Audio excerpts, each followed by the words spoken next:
Sempre chegam a nós perguntas sobre livros importantes que são essenciais para nós termos um conhecimento teológico adequado e me pedem para fazer vídeos a respeito disso. Eu vou fazer a respeito de alguns livros e quero começar com as institutas da religião cristã.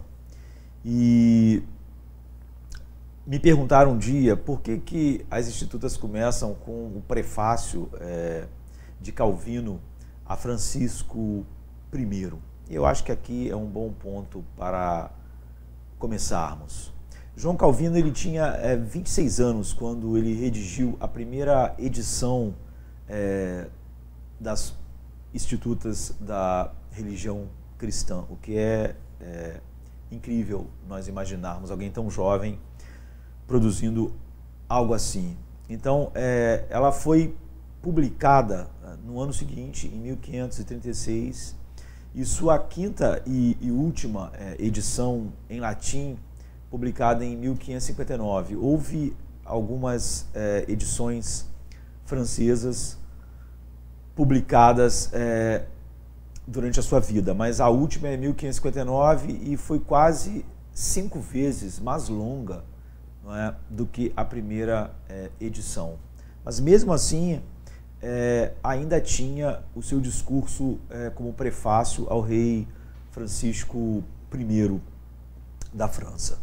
Então, embora esse monarca já tivesse morrido em 1547, o prefácio continuou como o da primeira edição e até hoje não é? Está nas institutas. Calvino fez algumas modificações nesse prefácio em suas edições de 1539 e 1543, mas ele evidentemente acreditava que seu discurso ao rei Francisco forneceu uma introdução tão adequada ao seu trabalho que ficou lá sempre. O trabalho que ele pretendia tanto como uma defesa do movimento da Reforma Protestante, iniciada por Lutero menos de 2 décadas antes da primeira edição de Calvino das Institutas, e como uma instrução aos seguidores dos reformadores nos princípios básicos da fé cristã, para que eles pudessem estudar a Bíblia com maior facilidade e uma compreensão geral mais fácil de toda a doutrina cristã do Evangelho. Então, a palavra latina institutio era usada com muita frequência em títulos do século XVI com o significado de instrução ou educação. Portanto, o título de Calvino significa instrução na religião cristã. E para entender o lugar único dessa obra, das mais influentes na história, não é? E na história, óbvio, da teologia, nós devemos primeiro nos perguntar quanto ao papel de Francisco I e por que o prefácio é um discurso direcionado a ele, e então compreender o contexto da perseguição que a igreja estava vivendo, os protestantes, e depois ver a relação dos reformadores com a escritura e a igreja primitiva, né? Os pais da igreja, e também a sua relação com uma ala radical da reforma, da qual Calvino queria mostrar que não tinha nenhuma relação com os verdadeiros reformadores. Então, quem era Francisco I? Ele nasceu em 1515 e morreu em 47. Então era um monarca importante, quintessencial da Renascença.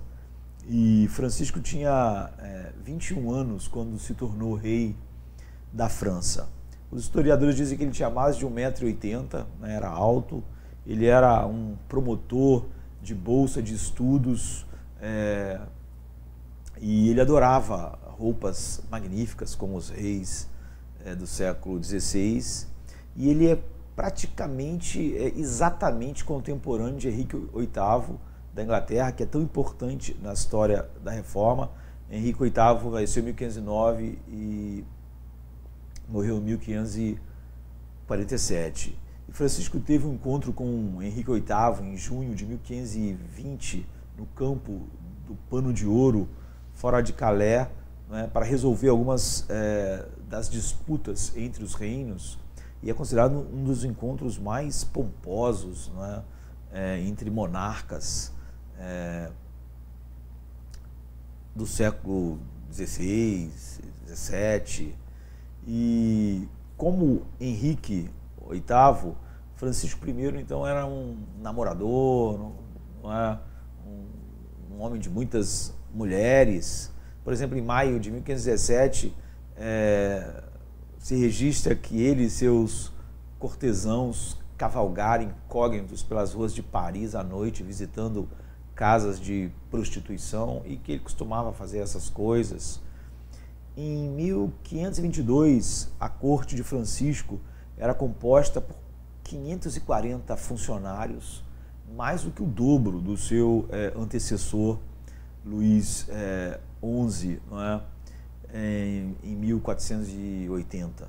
Então, durante o reinado de Francisco, a população da França cresceu para ser mais do que o dobro da Espanha, não é? E que era a grande rival, e 5 vezes a população da Inglaterra. E a concordata de Boulogne com o Papa Leão X, em 1516, deu à Igreja Francesa a liberdade de nomear os seus próprios bispos, ganhando assim para Francisco, não é, as finanças da Igreja de 10 arcebispados, de 82 bispados, de 527 abadias e uma multidão de priorados. E, portanto, não havia necessidade nenhuma, não é, política de Francisco romper com o papado. Então, o sucesso inicial em perseguir os interesses franceses na Itália, naqueles dias, levou Francisco a repetidas aventuras militares com resultados nem sempre muito felizes. E por um tempo ele foi até mantido prisioneiro na Espanha. E ele estava sempre preocupado com o potencial cerco pela coroa dos Habsburgo, que eram os territórios espanhóis, holandeses, italianos e austríacos, que foram unidos na pessoa do Sacro Imperador Romano Carlos V. E eram duas potências que estavam sempre numa guerra fria, e que às vezes era mais do que fria, né? E o tratamento que Francisco dispensou aos protestantes dependeu sempre da mudança nas circunstâncias políticas. Embora ele fosse um católico cuja prática fosse assistir à missa todos os dias antes das 10 horas, ele não hesitou em fazer aliança com os príncipes protestantes da Alemanha, ou até turcos que não eram cristãos, quando isso servia aos seus interesses. No entanto, Francisco tinha um interesse sincero no novo aprendizado da era do Renascimento, incluindo a esfera do pensamento religioso. Então, por exemplo, em março de 1530, ele estabeleceu 4 cátedras reais, 2 para o grego e 2 para o hebraico, e ele tinha uma irmã, Margarete, de Angoulême, que era muito influenciada pelo católico Jacques Lefebvre, e ela até escreveu poesias devocionais, e aos poucos ela acabou se aproximando de alguns protestantes, não é? E ela forneceu refúgio para alguns que eram perseguidos por causas religiosas, e por causa disso Francisco 2 vezes, por exemplo, em 1523 e em 1526, libertou da prisão um seguidor de Lutero, Louis de Berquim, que foi posteriormente condenado às pressas e queimado como herege. em 1529, quando Francisco estava fora de Paris. Em 16 de abril de 1529, o parlamento francês condenou ele, Louis, a assistir à queima de seus livros e ter sua língua furada e, em seguida, ser preso sem ler mais nada pelo resto da sua vida.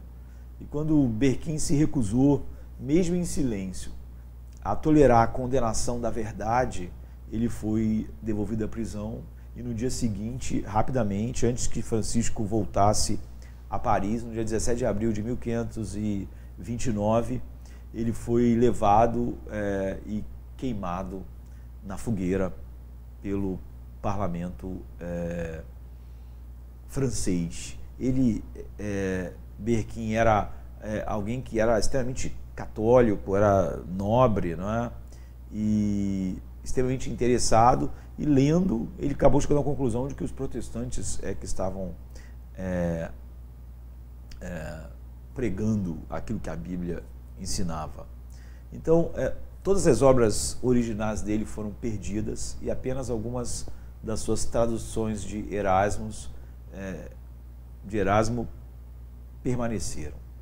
Então, se acreditava que o crisma com que Francisco foi ungido em sua coroação tornava o rei francês o rei mais cristão, não é?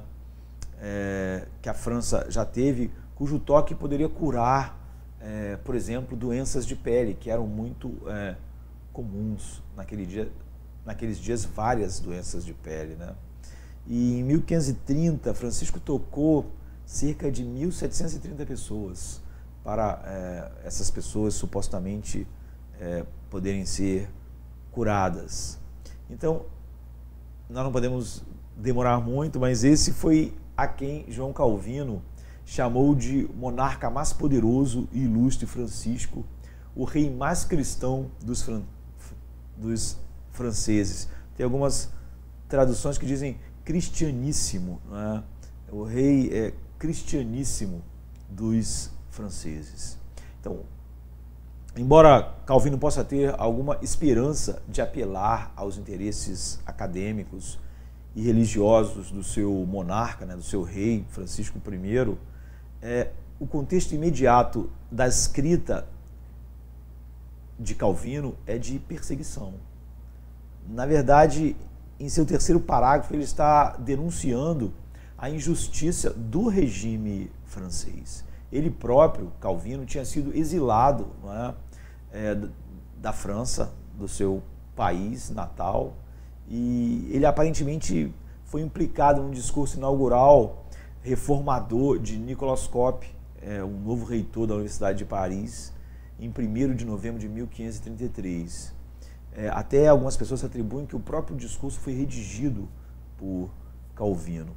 Então, em 18 de outubro de 1534, há um incidente dos cartazes grosseiros, denunciando a idolatria da massa, aparecendo em vários edifícios públicos, e até mesmo no quarto do rei, né, nos aposentos do rei, levaram a uma severa repressão e aconteceram incêndios, distúrbios, incluindo alguns amigos pessoais e associados a Calvino, que foram presos.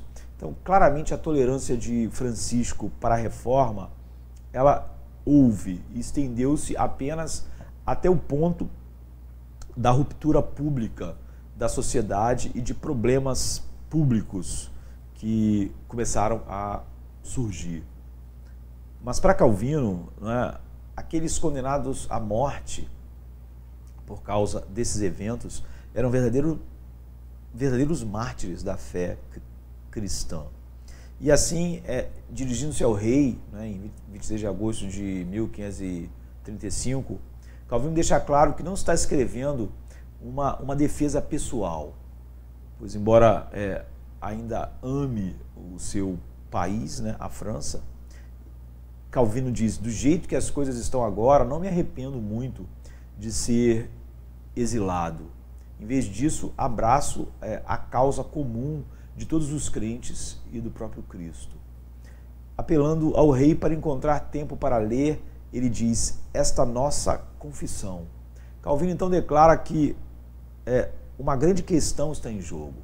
Como a glória de Deus pode ser mantida segura na terra, como a verdade de Deus pode manter seu lugar de honra e como a glória de Cristo e o reino pode ser mantido em bom estado de conservação entre nós.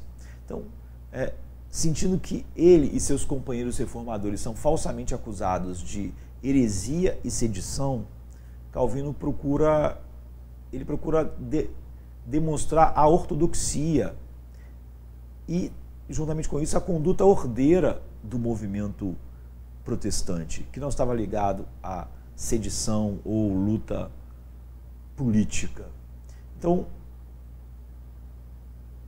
ele alega que a verdadeira religião é aquela que foi transmitida nas Escrituras, e argumentando contra a fé implícita, né, na autoridade da Santa Madre Igreja e na primazia da sé apostólica, né. Calvino responde à acusação, falando a Francisco, né, de novidade por parte dos reformadores protestantes, já que eles eram acusados de trazerem uma novidade que estava causando todos aqueles problemas. E Calvino responde à acusação de novidade por parte dos protestantes, citando o seu acordo com muitos dos primeiros pais da igreja, né, em várias das doutrinas e práticas em questão. Ele está dizendo: o que nós estamos resgatando é o que estava lá no século IV e V, né, e o que os apóstolos pregaram. Não há nada novo que nós estamos trazendo. Então, em uma sessão de 5 páginas sobre a alegação enganosa de que os pais da igreja se opõem ao ensino da reforma, Calvino afirma: se a disputa fosse determinada pela autoridade patrística, ou seja, pelos pais da igreja, o título da vitória, para colocá-lo muito modestamente, se voltaria para o nosso lado, ou seja, para os protestantes. Calvino reconhece que não se pode concordar com os pais da igreja em tudo, não é? E que a fidelidade devida é apenas a Cristo, não um solus Christus e um sola Scriptura.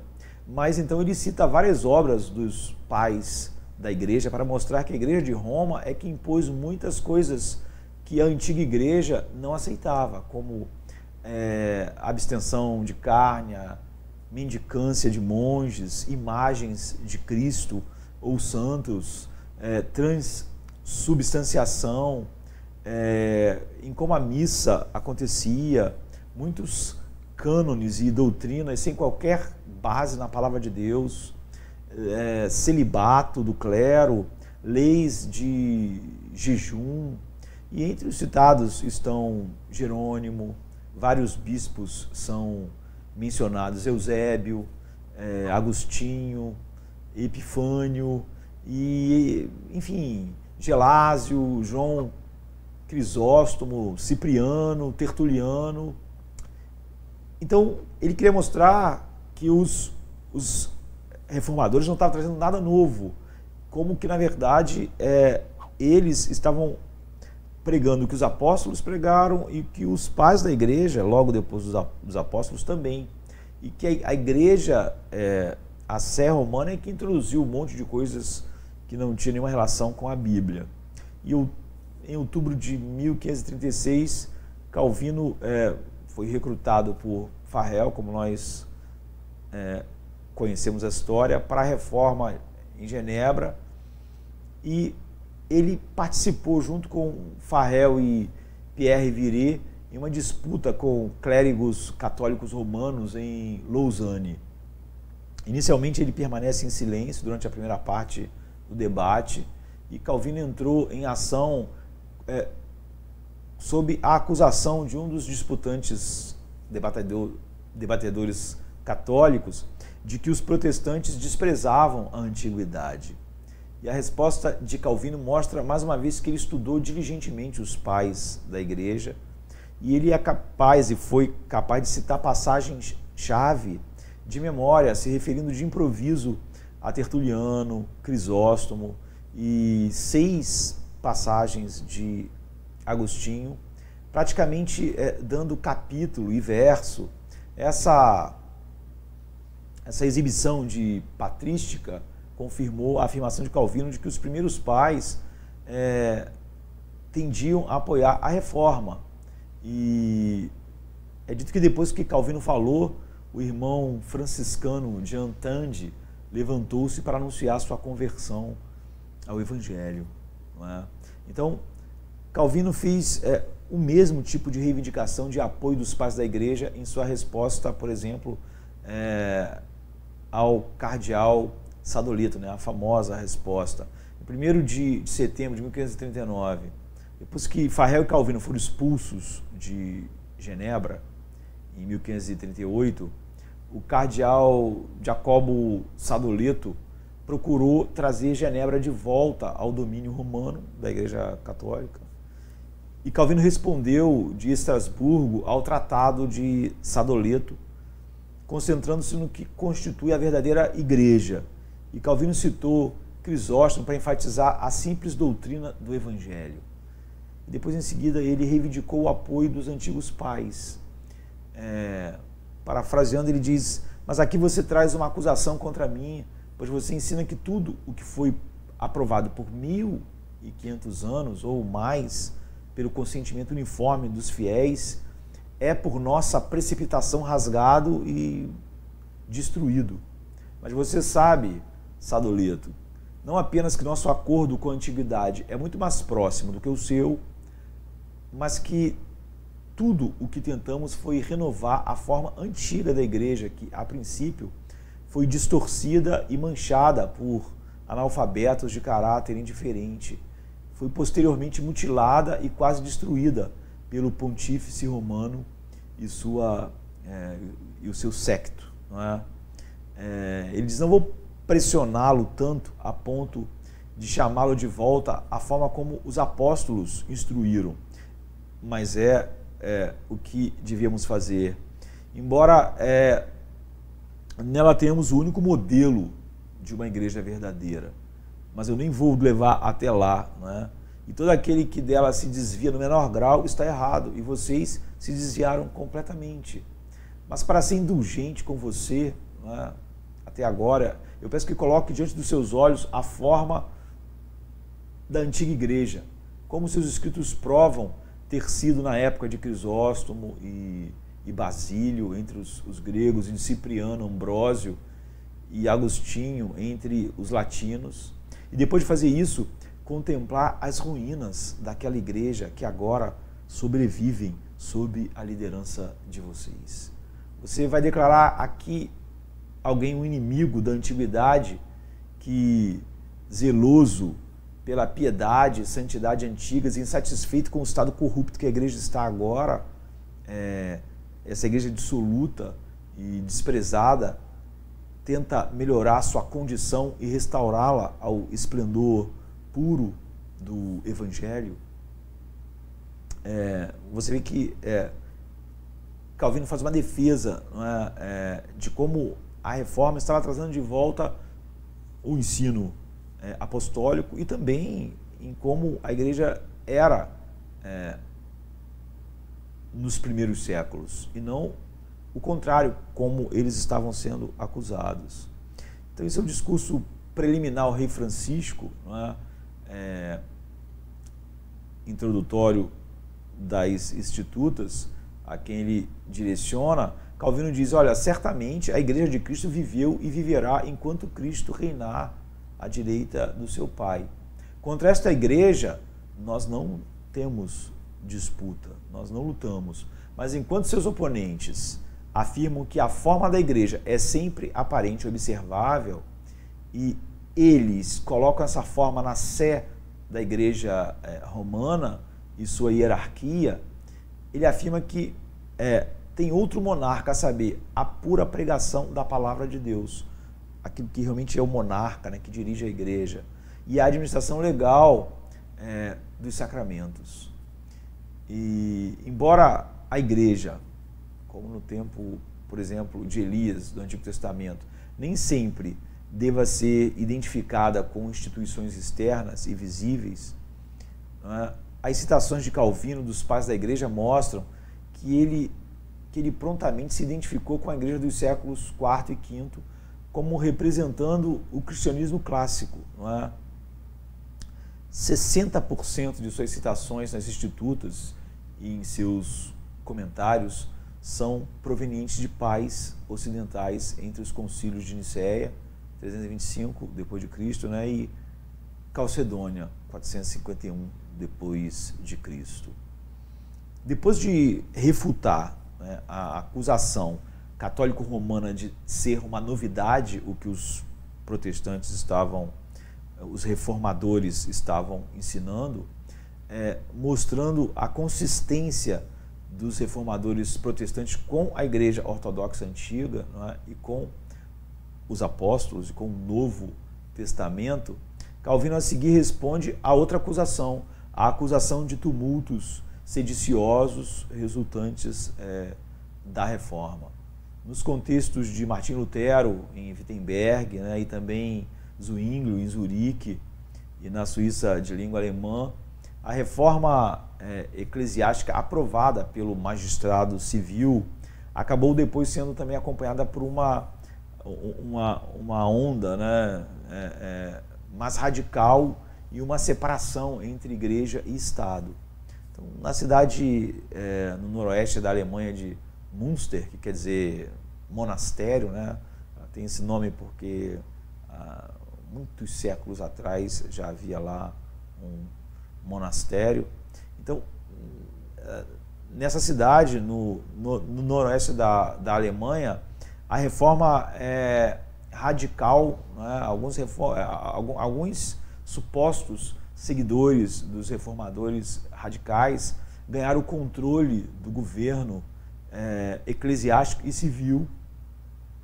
E no período de 1533 até 1535, instalaram uma teocracia com uma comunidade de bens e instituiu poligamia, e isso resultou em um fim violento.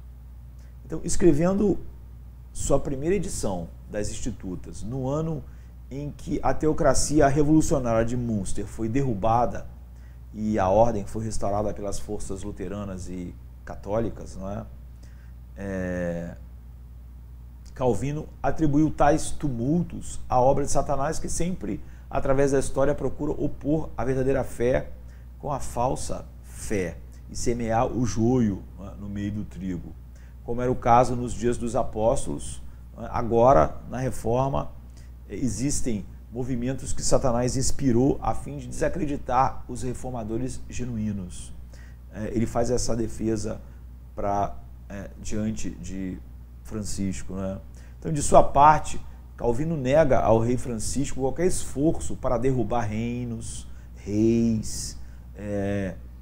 Calvino diz: nós, de quem nunca se ouviu uma palavra sediciosa, nós que não deixamos de orar por você e seu reino, embora agora sejamos exilados do nosso país.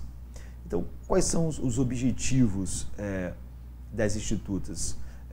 Como mostra o discurso no prefácio ao rei Francisco I, né, o propósito da primeira edição das Institutas, em 1536, era apologético e instrutivo.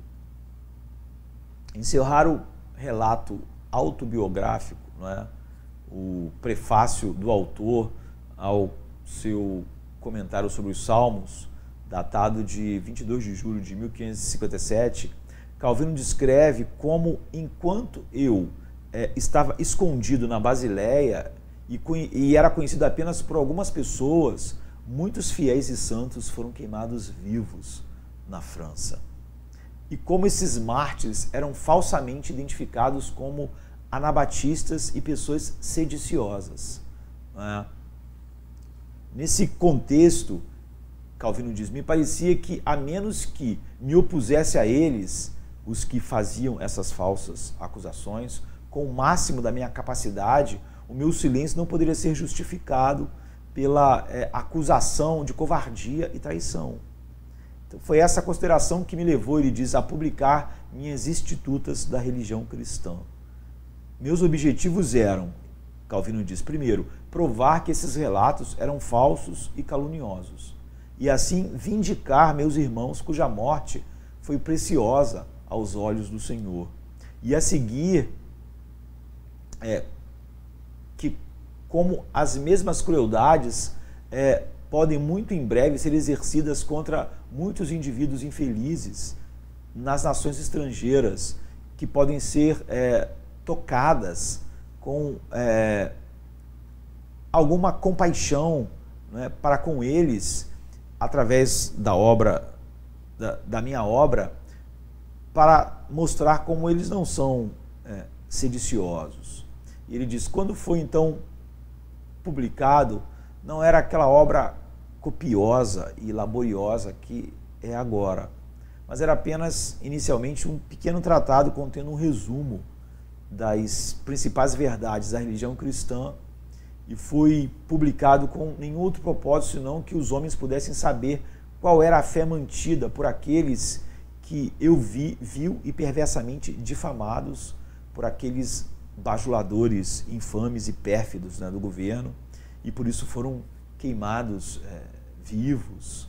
Então, como o discurso do prefácio ao rei Francisco foi principalmente apologético, defendendo a reforma contra acusações de novidade e sedição, né? A primeira edição de 1536 das Institutas foi um manual, junto com essa defesa da reforma, foi um manual básico para educar os seguidores de Calvino na fé cristã e os seguidores do protestantismo, né? Na edição final de 1559, o propósito educacional havia se expandido nos 2 volumes mais sistemáticos, que são mais familiares aos leitores de hoje.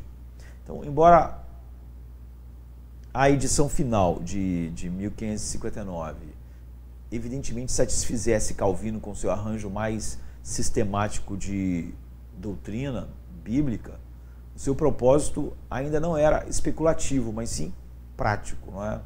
Isso é importante. Como ele disse em João Calvino para o leitor, não é, que introduzia a sua edição de 1559, ele diz, Deus encheu minha mente com zelo para espalhar seu reino e promover o bem público. E desde que assumi o cargo de professor, de mestre, né, de pregação, né, na igreja, eu não tive outro propósito senão beneficiar a igreja mantendo a pura doutrina bíblica da piedade, ou seja, da vida cristã, né, diante de Deus. E assim, após a edição de 1536, que ele considerou quase catequética, né, ao tratar os rudimentos da fé, a lei, o credo dos apóstolos, o Pai Nosso e os sacramentos, foi substituído por seu próprio Catecismo de Genebra, de 1537. Sua segunda edição das Institutas, de 1539, foi direcionada mais para estudantes de teologia que se preparavam para o ministério, não é? E a maioria das pessoas que se prepararam para o ministério assim em Genebra foram mortos, né? Foram martirizados. E estudantes de teologia que se preparavam para o ministério mais do que para leigos comuns.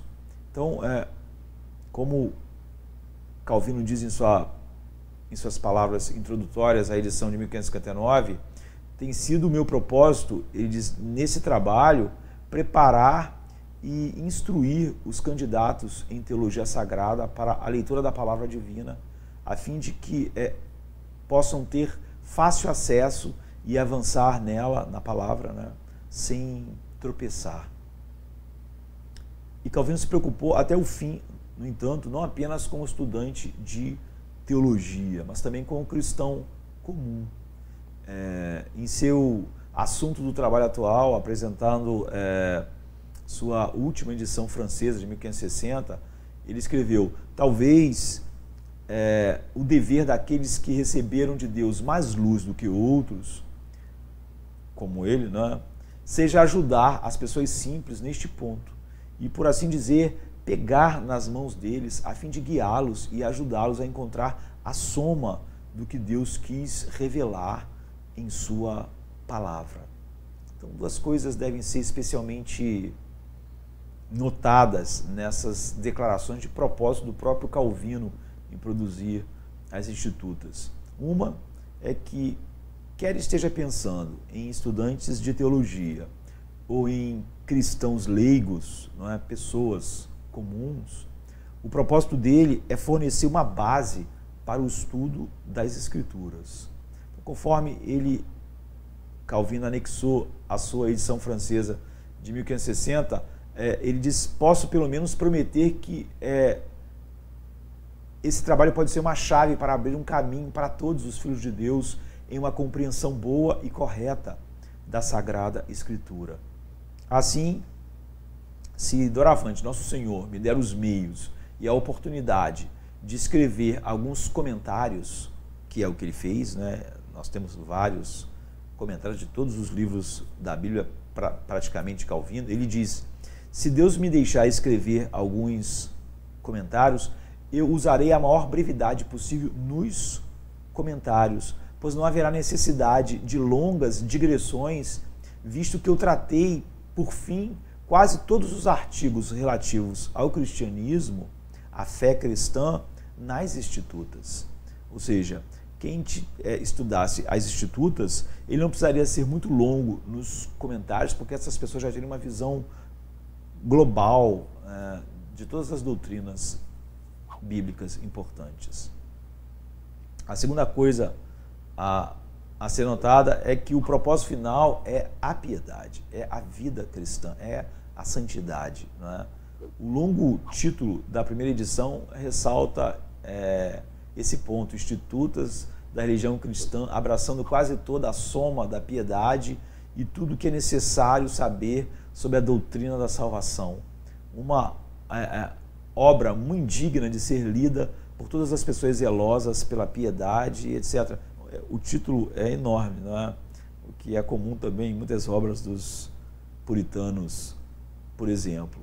Então, o objetivo do uso das Institutas é o estudo da palavra de Deus, que, por sua vez, é produzir piedade, não é? Uma piedade caracterizada pela gratidão, amor a Deus e obediência à sua vontade revelada e somente aquilo que Deus revelou nas Escrituras. Então, nós vemos um lugar enorme que as Institutas têm na história da igreja, na história da teologia. Por exemplo, John McNeill afirmou que as Institutas da religião cristã de Calvino são um dos poucos livros que afetaram profundamente o curso da história. Poucos livros afetaram o curso da história, e as Institutas é um desses livros. Philip Schaff diz que, a respeito das Institutas, diz: este livro é a obra-prima de um gênio precoce, não é? Tinha 26 anos quando escreveu a primeira edição, de liderar com profundidade e poder intelectual e espiritual como poucos tiveram. É uma das poucas produções verdadeiramente clássicas da história da teologia, e deu ao seu autor, Calvino, ele diz, o duplo título de Aristóteles e Tomás de Aquino da Igreja Reformada. Então, Schaff continua descrevendo como os católicos romanos chamavam as Institutas de o Alcorão e o Talmude da heresia, e a queimavam por ordem, por exemplo, da Sorbonne em Paris e em vários lugares, não é? Porque achavam que aquele livro precisava ser destruído para você atingir a reforma. E mais feroz e persistentemente perseguida do que qualquer livro no século XVI. Ele diz: nenhum outro livro foi tão perseguido, tão queimado, tão Mas, ao mesmo tempo, encontrou também grandes admiradores, mesmo entre os católicos, que admitiam livremente, né, seus grandes méritos em tudo, na parte que não era política, segundo eles. Ou seja, quando estava falando das doutrinas em si, muitos católicos admitiram isso. Então, de fato, um erudito católico romano, mas moderno, descreve como Calvino se baseou no trabalho de outros reformadores, dizendo que, abre aspas, é indiscutível que Calvino foi desde o início superior a Lutero em seu cuidadoso trabalho bíblico e documentação patrística. Então, como um jovem, né, e um jovem teólogo, Calvino não pode ser comparado a um músico ou a um maestro de orquestra cuja tarefa se limita a interpretar fielmente uma peça musical. Em vez disso, ele é mais como um compositor que toma emprestado vários temas e os arranja, né, os orquestra de acordo com a sua inspiração pessoal.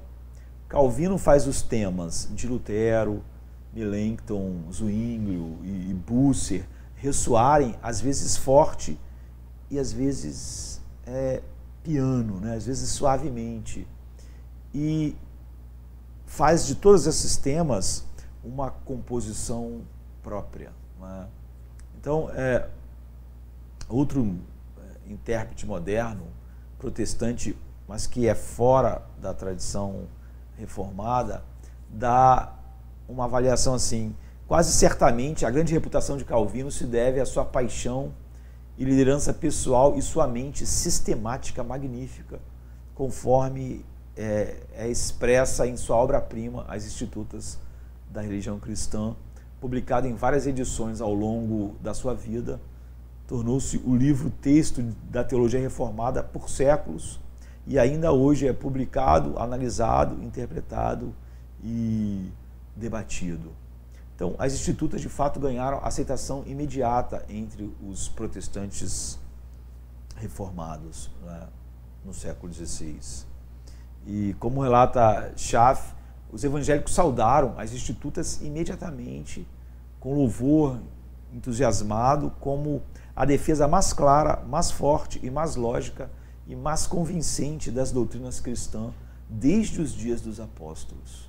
Então, poucas semanas depois de sua publicação, Martin Bucer escreveu a Calvino: é evidente que o Senhor te elegeu como seu instrumento para a concessão da mais rica plenitude de bênçãos à sua igreja, não é? No conhecimento das Escrituras. McNeill acrescenta: as Institutas foi um sucesso notável. Dentro de um ano, o editor o informou que o estoque estava esgotado e uma edição revisada seria necessária, não é? Então, como dar conta desse impacto das Institutas na igreja, nas nossas vidas, na minha, né, na história? Schaff justamente a contrasta com o poder estimulante do apelo à nobreza de Lutero, né, ou sobre a liberdade cristã, sobre os leitores alemães, ou seja, como o impacto de Lutero atingiu os leitores alemães, né? Mas ele diz é um livro para estudiosos de todas as nações e teve um efeito mais profundo e duradouro sobre eles do que qualquer trabalho dos reformadores. Ele não ficou circunscrito como Lutero durante muito tempo à Alemanha. A obra de Calvino, As Institutas, atingiu todas as nações e línguas ali, né? E ele comenta como ela combina dogmática e ética na unidade orgânica, como é plantado na rocha imóvel da palavra de Deus, como é totalmente comprometida com sola escritura, como único guia seguro em matéria de fé e dever, e como torna judicioso e discriminador o uso dos pais da igreja, não é? Usa, mas a única coisa que é a base realmente são as escrituras. Então ele pode fazer uma discriminação certa do uso dos pais da igreja, e como o seu estilo é luminoso e convincente. Então, estudiosos mais modernos deram maior ênfase à retórica de Calvino. Então, McNeill conclui, não é a lógica de Calvino, mas o vigor da sua retórica e seus poderes de comunicação raramente combinados sobre a influência da convicção bíblica e da emoção que o constituem por meio das institutas, um dos criadores da mente moderna. Um dos biógrafos mais recentes de Calvino viu as institutas por meio de uma analogia interessante, de uma analogia arquitetônica. E ele diz, você entra nas institutas como se você estivesse entrando numa catedral, uma espécie de edifício gigantesco, onde a sucessão de palavras, parágrafos e capítulos testemunham a glória de Deus e a pequenez do homem, né? E o empreendimento do homem diante da obra de Deus. Você conhece Deus e conhece o homem. As institutas são uma estrutura de pedra construída para durar, como uma catedral. Por isso que ele diz que é como se você estivesse entrando numa catedral. As institutas vão sendo construídas ao longo do tempo, como as catedrais eram, né? Às vezes levava século para construir. Uma catedral na qual cada pilar, esse biógrafo diz, cada pilastra é dotada de uma história, tem um tempo. Então, há um cordão primitivo, remonta a 1536 e tem o charme e a robustez, ele diz, das igrejas românicas, não é? E a edição de 1539, 1541 acrescenta a essa estrutura um pórtico patrístico, ou mais precisamente agostiniano. E a terceira grande versão, que foi concluída em 1559, após vários estágios intermediários, o texto agora está 4,5 vezes maior do que o texto original, nessa versão final. E embora preservando, ele diz, os grandes princípios arquitetônicos de 1539, essa remodelação interna institui livros diferenciados de acordo com o seu conteúdo. E essa complexidade crescente já assume um caráter barroco, caráter expansão conflitando com a ordem estrita. Então o próprio Calvino via as institutas como a personificação do seu pensamento teológico em forma original e também em sua forma mais madura. Não é? Então, todo o que é muitas vezes chamado de calvinismo está nas institutas, uma obra assim de capital importância, a obra mais valorizada por Calvino, que passou toda a sua vida revisando e remodelando, bem como enriquecendo essa obra. Todas as suas outras obras, comentários, controvérsias, pequenos tratados dogmáticos ou morais, estão de alguma forma relacionados às institutas como redutos avançados destinados a defender o coração contra o inimigo. Então, não apenas as institutas ocupam um lugar central na produção literária de Calvino, qualquer que seja o interesse e valor que possa se atribuir a seus outros escritos teológicos, As Institutas são o resumo fiel das ideias que Calvino expôs a vida toda. Além disso, as Institutas, pelo menos em sua forma final, pretende dar um relato completo do ensino cristão. Elas, portanto, representam uma síntese do Evangelho e do que muitas vezes hoje é chamado do pensamento calvinista, o que é suficiente em si mesma, né? Então, considerando que para definir as posições de um Lutero ou um Zwinglio, você tem que recorrer a muitos escritos diferentes uns dos outros. Como a gente viu, o propósito de Calvino ao produzir as Institutas era fornecer uma base para o estudo da Bíblia, não é? Seja por estudantes de teologia ou por cristãos leigos. Como eu disse, nos outros reformadores você precisa de várias obras para ter todo o pensamento deles, um entendimento assim. Já as Institutas resumem isso em Calvino numa obra apenas. E ele tinha essa intenção de atingir tanto os estudantes de teologia que se preparavam para o ministério ou os cristãos leigos. Então, em outras palavras, era uma plataforma sobre a qual os comentários que Calvino escreveu podiam ser construídos. E, como resultado, os seus comentários podiam ser mais concisos e mais diretos, não tão prolixos e volumosos como, por exemplo, os de Martin Bucer, não é? E é essa relação entre teologia e exegese da Escritura que dá caráter distinto à fé reformada. E a fé reformada é apropriadamente denominada, né, de calvinismo, porque são as Institutas de Calvino que estabelecem essa relação entre teologia e exegese.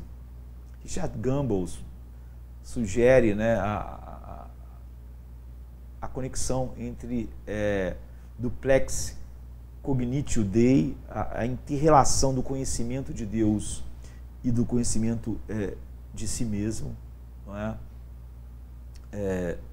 Nas Institutas, e a brevitas et facilitas, brevidade abrangente de uma maneira acessível, não é? Nos comentários. Então, você tem a inter-relação do conhecimento de Deus e do conhecimento de si mesmo nas Institutas e brevidade abrangente nos comentários, por causa das Institutas. Ele argumenta que o método, então, de Calvino era distinto dos seus predecessores reformadores como Lutero, Zwinglio, Bucer, e de contemporâneos dele, como Bellinger e Theodore Beza, no sentido de que Calvino manteve uma consciência da distinção criador-criatura em sua teologia e buscou em seus comentários imitar o apóstolo Paulo no uso de um estilo simples e às vezes comum, né, mas rude, das Escrituras, assim como Deus, né, o Criador, havia se acomodado às criaturas, Deus se acomodou às criaturas em sua palavra, para que nós compreendêssemos. Calvino faz a mesma coisa. Então, na época da publicação da edição de 1559 das Institutas, Calvino foi reconhecido como o teólogo-chefe da Reforma Protestante, o maior teólogo. E essa reputação continuaria nos círculos reformados por causa da relação distinta entre a teologia e a exegese da Escritura conforme proposta e vivida no contexto da Igreja. Então, particularmente no mundo de língua inglesa, isso seria aparente entre os teólogos como John Owen, no século XVII, Jonathan Edwards, no século XVIII, Charles Hodge e B.B. Arfield, no século XIX, John Grisham Machen e, enfim, John Murray, no século XX.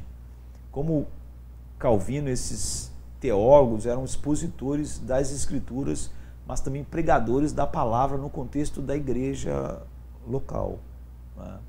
Então, em seu discurso ao rei Francisco I, o pedido de desculpas eloquente de João Calvino não é diferente daqueles de Justino Marte e Irineu no segundo século. Eles, lá no início da igreja, e Calvino, aqui no século XVI, eles tiveram que estabelecer a continuidade do cristianismo com a verdadeira fé do antigo judaísmo, no Antigo Testamento. Eles tiveram que mostrar que o cristianismo era aquela fé do Antigo Testamento, não era uma novidade. Mas, ao mesmo tempo, eles tiveram, lá no primeiro e segundo século, que distinguir o verdadeiro cristianismo do Novo Testamento das afirmações bizarras, né, e falsas do gnosticismo, que tentava se misturar com o cristianismo e dizer e criar confusão. Da mesma maneira, Calvino precisava defender o protestantismo como consistente com a igreja cristã ortodoxa dos primeiros pais e os concílios da igreja do século IV e V, enquanto ao mesmo tempo tinha que distanciar os reformadores dos atos polígamos, sediciosos e violentos de certos anabatistas, né? Então, quer o rei da França, Francisco, né, tenha ouvido ou não Calvino, né, gerações de seguidores na França, Suíça, Holanda, Escócia, Inglaterra, América e ao redor do mundo ouviram, estudaram e afirmaram a verdade de Deus, como os reformadores, principalmente Calvino, porque a teologia das Institutas é baseada sobre, aponta para as Escrituras, e as Escrituras somente como a própria palavra do Deus vivo e verdadeiro, a quem conhecer é ter a vida eterna, e como não precisamos de mais nada a não ser das Escrituras. Então, é importante esse prefácio das Institutas, porque situa tudo, não é? E nos dá uma visão e contexto para todo o conteúdo das Institutas. Então, em outras oportunidades, se Deus quiser, nós vamos falar sobre o conteúdo das Institutas. Amém, queridos? Amém.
To